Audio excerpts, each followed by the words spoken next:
Assalamualaikum warahmatullahi wabarakatuh.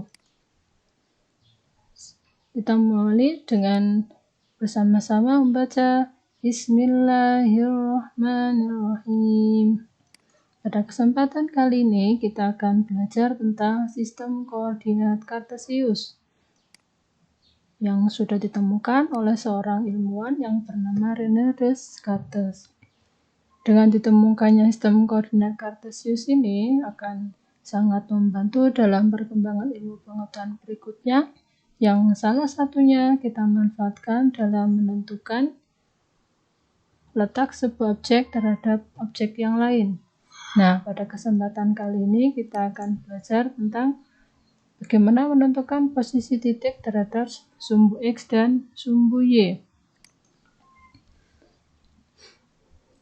Sistem koordinat Kartesius terbentuk dari sebuah garis horizontal dan sebuah garis vertikal.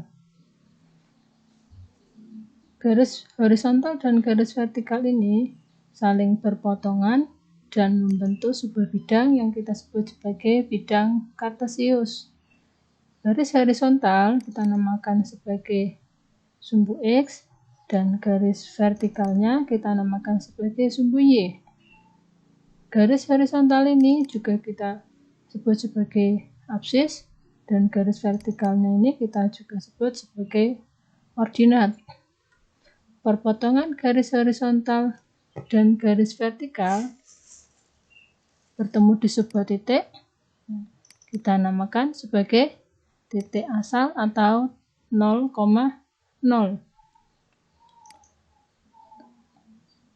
Koordinat Kartesius terbagi menjadi 4 daerah. Yang sebelah sini kita namakan kuadran 1, sebelah sini kuadran 2, sebelah sini kuadran 3, dan sebelah sini kuadran 4. Seperti pada garis bilangan, di sebelah kanan titik asal dia bernilai positif, di sebelah kiri titik asal dia bernilai negatif, di sebelah atas titik asal dia bernilai positif, dan di bagian bawah titik asal dia bernilai negatif. Maka pada kuadran 1 ini X-nya bernilai positif, Y-nya bernilai positif. Pada kuadran 2, X-nya bernilai negatif, Y-nya bernilai positif. Pada kuadran 3, X-nya dia negatif, Y-nya negatif, dan pada kuadran 4, X-nya positif, Y-nya negatif. Supaya lebih jelas lagi, mari kita perhatikan bagaimana menentukan titik koordinat pada bidang Kartesius. Nah, saya punya sebuah titik. Kita akan cari berapa koordinat titik tersebut. Kita buat sebuah garis sejajar sumbu Y. Nah, dia akan memotong sumbu X. Ternyata ada di titik 4. Maka kita tuliskan, kita misalkan titiknya ini sebagai titik P. Karena memotong di titik 4, maka kita tuliskan P4. Kemudian kita buat garis searah atau sejajar sumbu X akan memotong sumbu Y dan di sini memotong di titik 5. Maka kita tuliskan 5. Berarti koordinat titik tersebut yang kita sebut sebagai titik P adalah 4,5. Di mana 4 ini adalah absisnya dan 5 ini adalah ordinat. Pada gambar dapat kita lihat bahwa titik P ini berjarak 5 satuan terhadap sumbu X. 1, 2, 3, 4, 5. Kemudian terhadap sumbu Y berjarak 1, 2, 3, 4. Sementara P ini ada di kuadran 1. Ya, maka kita tuliskan bahwa titik P berjarak 4 terhadap sumbu Y dan berjarak 5 terhadap sumbu X. Dan titik P ada di kuadran 1. Kita contohkan lagi. Di sini ada sebuah titik. Kita buat seperti tadi, garis ke arah sumbu X-nya, ya, sejajar sumbu Y, memotong sumbu X di titik min 7, maka titik Q, kita misalkan namanya titik Q, kita tuliskan negatif 7. Kemudian kita buat garis sejajar sumbu X, memotong sumbu Y di titik negatif 5, maka kita tuliskan Q negatif 7, negatif 5. Inilah koordinat dari titik Q. Ya. Titik Q punya jarak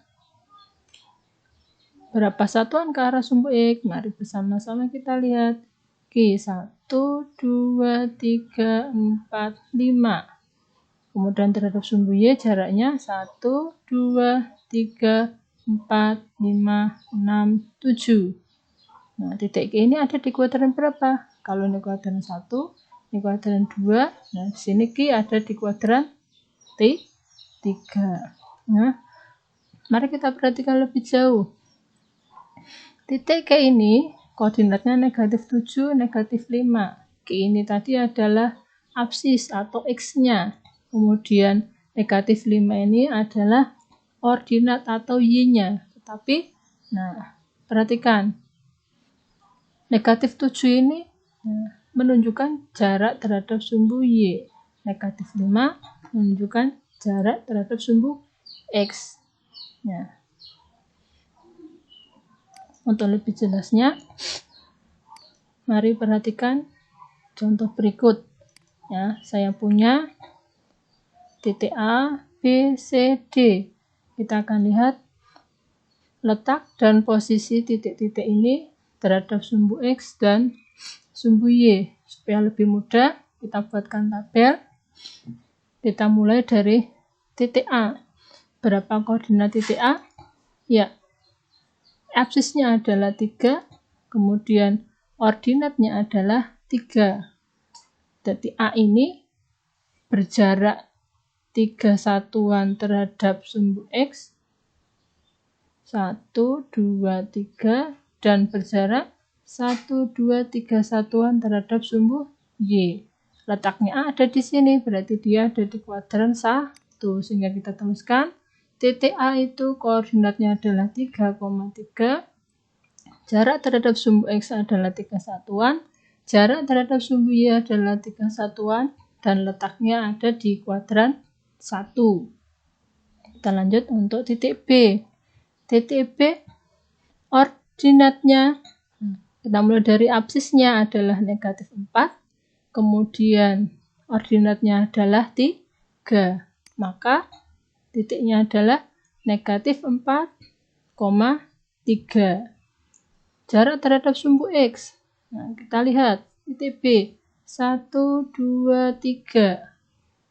Berarti jaraknya adalah 3 satuan. Jarak terhadap sumbu Y. Kita lihat 1, 2, 3, 4. Berarti jaraknya adalah 4 satuan. Posisi titik B di sini. Berarti dia ada di kuadran 2. Sudah ada paham ya anak-anak ya? Nah, supaya lebih paham lagi, kita lanjut ke titik C. Titik C, absisnya adalah negatif 2. Kemudian ordinatnya adalah negatif 3. Maka koordinatnya adalah C, negatif 2, negatif 3. Sedangkan jarak terhadap sumbu X-nya kita hitung 1, 2, 3. Jarak terhadap sumbu Y-nya 1, 2. Berarti 2 satuan. Nah, titik C ada di sini. Ya, titik sini berarti dia ada di kuadran 3. Kita lanjut.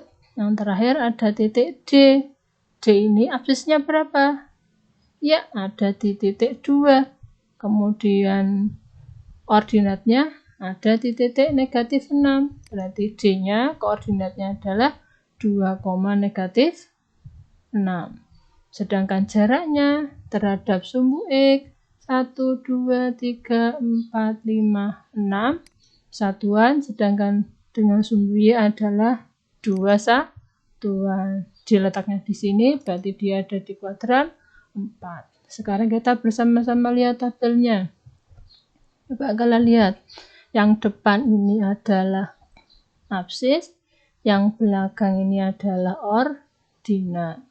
Nah, sedangkan jarak sumbu X, nah, akan lebih cepat manakala kamu sudah tahu koordinatnya. Nah, coba dilihat terhadap sumbu X, ternyata nah, dia ada di ordinatnya.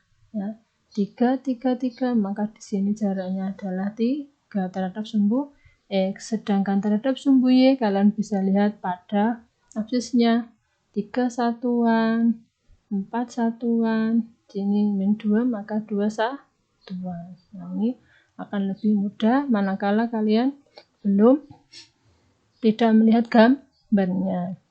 Ya.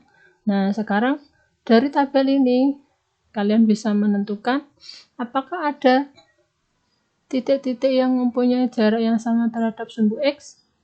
Ya, dia adalah titik A, B, C. Apakah ada titik-titik yang punya jarak yang sama terhadap sumbu Y? Ya, kita lihat. Siapa? Ini C, 2 satuan terhadap sumbu Y. D, 2 satuan terhadap sumbu Y. Berarti titik C dan D punya jarak yang sama terhadap sumbu Y. Ya, demikian materi hari ini. Supaya kalian lebih paham, kalian bisa berlatih pada buku kalian masing-masing. Terima kasih. Tetap semangat belajar. Assalamualaikum warahmatullahi wabarakatuh.